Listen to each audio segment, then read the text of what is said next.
Magandang araw, for today's video po ay ipapakita ko po sa inyo ang aking pinagkakabisihan na aking ginagawa kapag walang pasok at pagkagaling ng buong maghapong regular na pagtatrabaho. Umaga pa lang ay maaaninag mo ang napakagandang umaga at magpapasalamat ka sa buong may kapal sa napakagandang umaga na bigay niya. Ito ang aming lugar, pakasimple at payak, at dito sa bintana maaaninag ang aming munting sakahan na aming tinatamnan. Ngayon po ay alas 5:30 pa lang po ng umaga. Mataas na po ang sikat ng araw. Parang alas 9 na po ng umaga. Ganun po pag summer season dito sa bansang Japan. Mataas na po ang sikat ng araw. Mahapdi na po sa balat kahit madaling araw pa lang. Maabot ng 35 degrees ang init dito. Lalo po't halos mag-iisang buwan mahigit sa kakaigib ng tubig sa may ilog dito. Kung hindi mo naman madidiligan ang mga pananim, ito ay mamamatay sa sobrang init dito.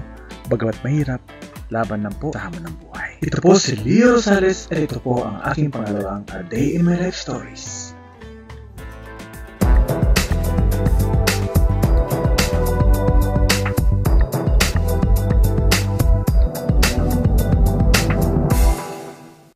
Ito po ang aking munting taniman. Katapos lang po ng winter season at pumasok na po ang spring season. At nakaready na rin po ang aking taniman para naman po sa pagpasok ng last season ng spring to summer. Napakaikli po ng panahon ng pagtatanim ng gulay na gaya sa atin sa Pilipinas.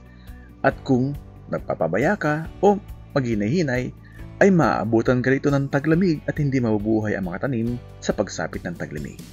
Lalo't ang mga tanim mo rito ay karamihan ay halos nasa kantang bahay kubo. Mayroon pa nga pong nadagdag kasaba, okra, kamote, saluyot, gabi, patatas, mais, mani, ube at iba pa. Sa liit ng farm ay halos sinulit at pinagkasya ko na. Sulitin ang panahon habang may 6 na buwan na pwedeng magtanim ng halaman mula sa anin. Kaya sobrang busy ako sa munting sakahan na aking pinagkakalibangan. Siyempre pagkatapos magtanim, tatanggalin mo na naman yung mga damo. Napakabilis tumubo ang mga damo dito. Isa yan sa mga ginagawa ko dito sa mini farm. Magandang araw! Guys, samahan niyo po kung paano mag-igib ng tubig. Halos po magdadalawang buwan na po nang hindi umuulan dito sa bansang Japan. Grabe ang init, guys. Napakahaba po ng hindi po siya umuulan. Umuulan po 40% pero hindi po nakakabasa na aking taniman. Ngayon po ay samahan niyo po ko. Let's go!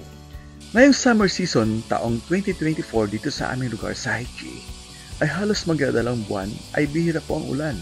Kung umulan po man, ay halos 40% at di po nakakabasa ng lupa. Kung titingnan mo sa weather sa cellphone, ang 40% na ulan ay di po natutuloy dahil natutunaw sa sobrang init dito ngayon. Kaya wala tayong magawa kundi mag-igib araw-araw. Ganyan po ang ginagawa ko sa umaga tuwing papasok sa aking regular na trabaho.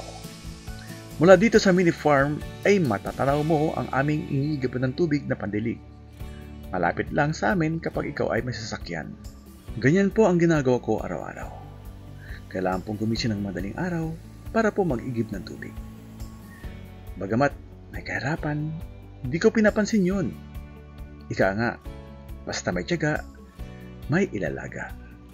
Ganyan po ang motto ko sa buhay. Ito po yung everyday routine ko. Ipinapatalangin ko sa poong may kapal na nawa po ay umulan na. Ba, masakit din po sa likod kapag yung nagbubuhat ka araw-araw. Iniisip ko na nga lang na kapag ikaw ay mag-gym, ay magbabayad ka pa. Samantala, ito ay libre na.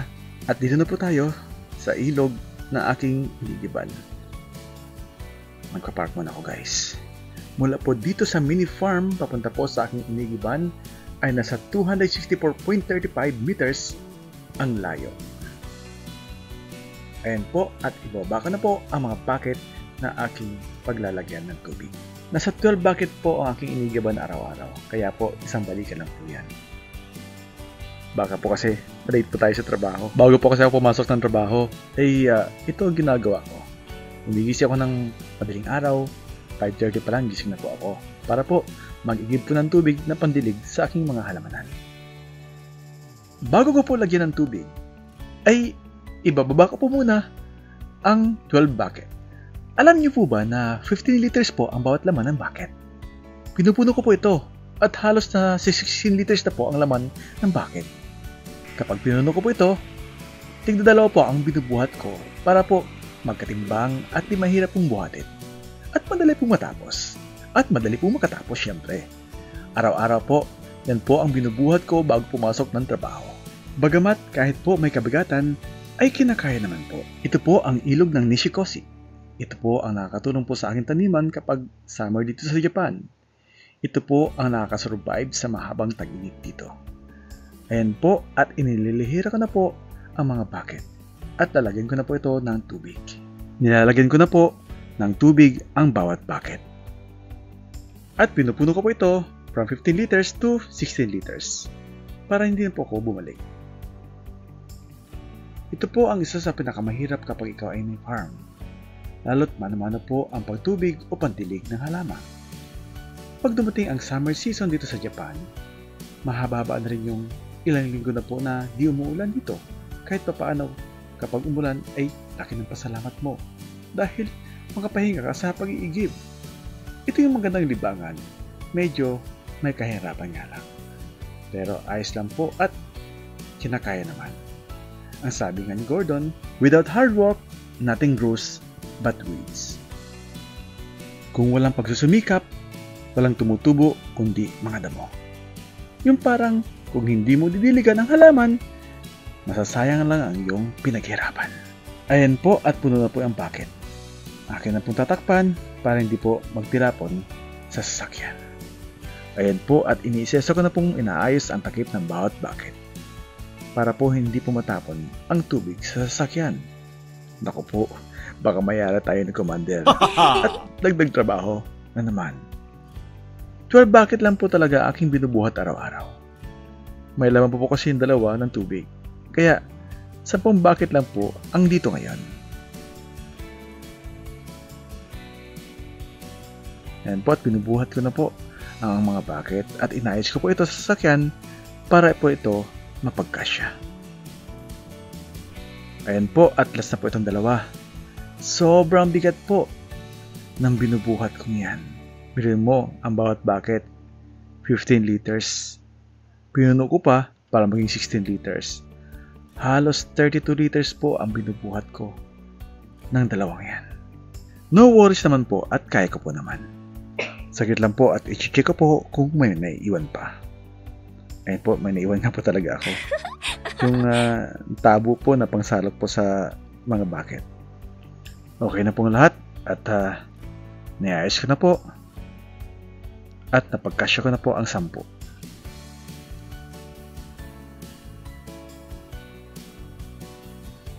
It's time to go na po sa mini farm. Ang sabi nga ni Tim, hard work beats talent if talent doesn't work hard.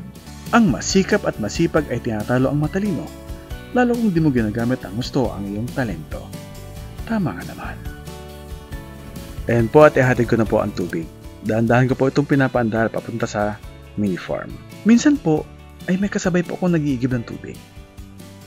Ako po ay mano-mano at yung kay Lolo ay water pump. Matanda na po kasi. Para po sa pagdating ng panahon ay sana po magkaroon din po ako ng ganyan. Basta po tayo ay tiwala lang po sa poong may kapal. Siyempre samahan mo ng sikap at tiyaga. Diba, Sir Manny V? Ganyan po kalayo ang aking iniigiban. Abot na po mula dito sa mini farm. Napakaingay po ng mga kuliglig at marinig mo sila tuwing umaga dito sa mini farm. Napakasarap po sa tenga na para bang isang musika na marinig mo lang sa mga probinsya. Napakarami po dito yan guys, lalo po yung patapos na po yung summer. At malalaki pa.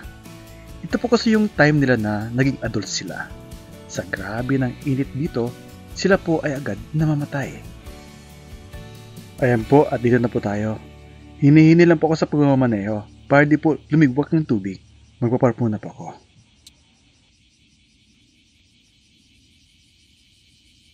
Napakataas na po ng sikat ng araw at napakatindi na po ng init kahit 6:30 pa lang po ng umaga. Yung dahon nga po ng gabi ko, halos matuyo na po yung dahon. Tiyaga lang po talaga na madiligan para po sa huli ay iyong mapakinabangan.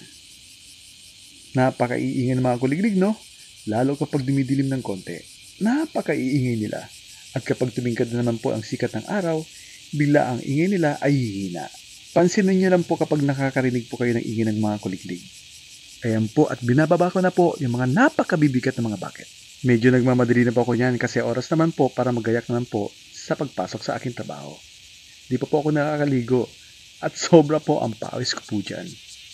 Ayan po at isasalin ko na po ang laman ng bucket sa napakalaking plastic drum na nandyan. Para po pag uwian po galing sa trabaho ay magdidilig naman po ng halamanan. Ganyan po ang everyday routine ko kapag wala pong ulan. Pagdating ko po sa company after daily exercise bago po mag-start ng trabaho, ay sobra po ang pawis ko. Kasi nga po yung init ng katawan sa pagbubuhat, tapos mag-exercise pa, halos dumubli pa ang init. Kaya po ako pawis na pawis. Sa bagay, good for my health naman. Sabi nga po ng mga katrabaho ko, grabe daw po akong pagbawisan. Ayan po at ibinababa ko na po yung mga bucket. Para po isang buhatan na lang po. Fast forward po tayo.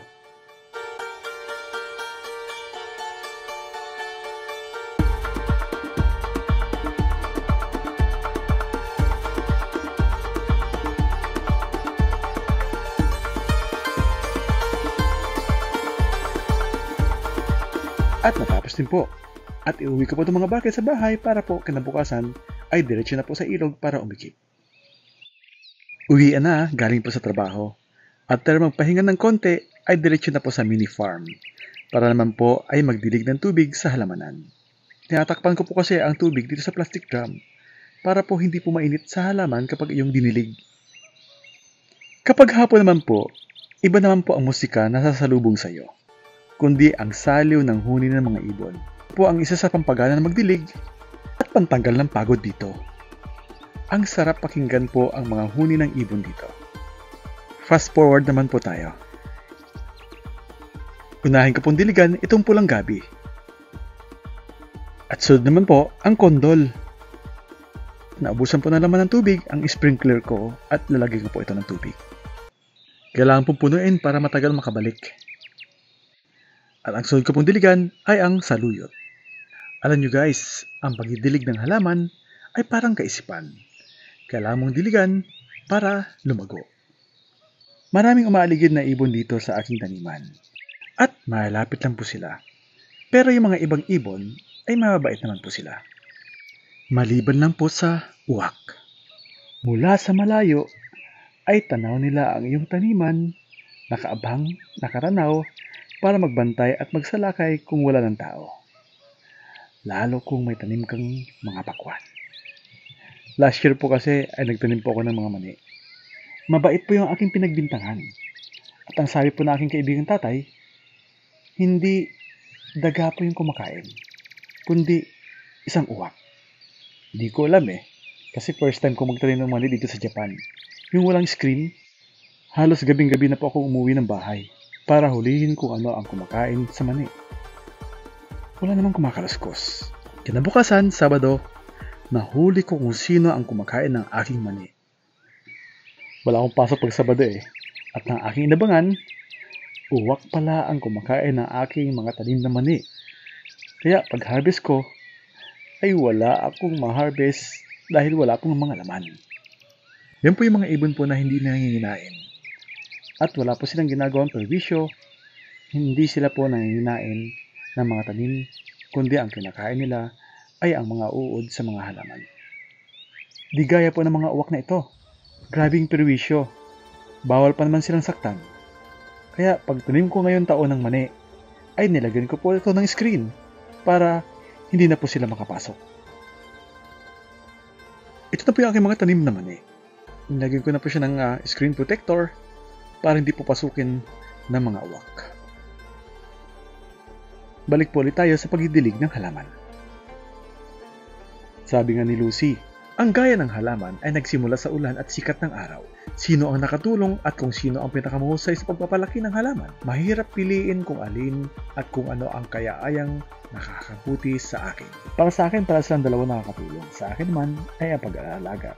Kakatawa guys yung mga ibon dito. Grabe no? Malalapit lang yung mga ibon dito. Tila nagpapapansin para sila ay pansinin. Nakakatawa pagbasal sila no? Ito po yung tanim kong kamuting kahoy. Ngayon po ay malalaki na po sila. At ito naman po ay singkamas at tanim kong mga mani.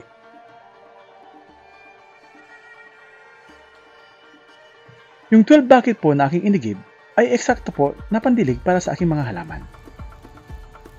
May sobra pero di po kinulang. 2 plat po ang aking tanim na mani. 1 plat para po sa Japanese peanut at 1 plat naman po para sa Philippine peanut. At tinaniman ko rin po ito sa gitna ng Philippine corn. Oops, naubusan po ng tubig. Ako po muna yung mag-iikit. Magpapasalamat po ako sa blessings na bigay ng poong may kapal. Sabi nga po sa Bible, sa 1 Corinto 3, 6-11, ako ang nagtanim, si Apolos ang nagdilig, ngunit ang Diyos ay nagpatubo.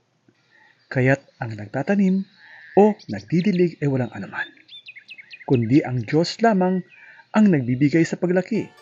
Siya na ang nagtatanim at siya ang nagdidilig ay iisa. At bawat isa ay tatanggap ng kanyang kabayaran ayon sa kanyang paggawa. At ito na po ang resulta at kabayaran sa manggagawa na makikita nyo na nagsisimula ng mamitas ng blessings coming from the Lord. Tips po para po sa pagdidilig ng halaman. Kapag po tayo ay nagdidilig ng halaman, ay huwag po na sobrang taas ng tubig na ibubuhos sa mga tanim. At ang magiging resulta ay ang pagbungkal ng lupa na kagaya ng ganito. Baka po kasi matumba ng hangin, o kaya po ay atakihin po ng stem borer, at baka maging sanhi po ng pagkamatay ng ating mga halaman. Masayang lang po. Kaya ingat-ingat lang po tayo sa ating pagdidilig ng ating mga halaman. Nawa po ay umulan na, para naman po madaligang mabuti po ang mga halaman. Di po kasi kaya ng mga halaman kung padilig-dilig lang. Mukha pong kulang eh. Lalo po yung mga tanim kong mani. Yung mga dahon po ay halos naninilaw na. At sinagot na nga po ng poong may kapal ang aking panalangin. At nagpadala po siya ng ulan at bumuhos po ito ng sobra-sobra. Ito po ang unang ulan ngayong taon sa mahabang tagtuyot dito sa aming lugar. Taong 2024, August 28, nagsimula po ang ulan dito sa Aichi, Japan. Halos 1 linggo po panay ang ulan dito. Ito po ang unang pasok ng bagyo sa mahabang tagtuyot dito sa aming lugar. Ang iba pong magsasaka dito sa aming lugar ay nagrereklamo na rin.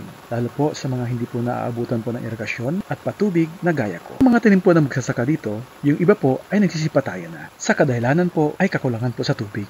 Pati nga po pala dito ay naapektuhan. Pati nga po ang presyo ng bigas dito ay sobra pong taas. Sa kadahilanan po ay mahaba pong tagtuyot sa aming lugar dito sa Aichi, Japan. Sabi nga po sa mga awit 65 verse 11, kahit na ang matapang na landas ay umaapaw ng kasaganaan. Walang alinlangan, ikaw at ako ay kailangang harapin ang ilan. Kung hindi, maraming matitigas na daanan sa taong darating. Ito ay bahaging buhay. Ngunit sabi ng salmista, kahit na ang matitigas na landas ay umaapaw sa kasaganaan. Ang pahayag na ito ay dapat tingnan sa pang-agrikultura na lugar kung saan isinulat ito. Ang kasaganaan ng Diyos ay sinasalita dito kahit na sa pinakamahirap na mga sandali o mga panahon at sa matitigas gaya ng mga tuyong mga lugar.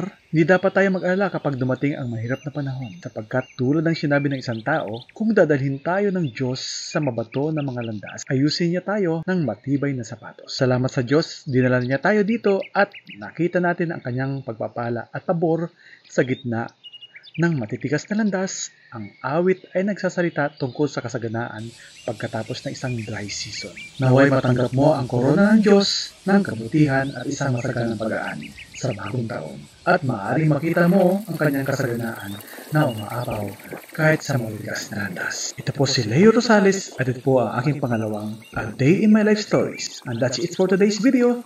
Thanks for watching. Until our next vlog. Bye-bye! Thanks for watching. Please like and share. And don't forget to subscribe our YouTube channel and follow our Facebook. Oops! Don't forget to hit that bell. Thank you. God bless everyone.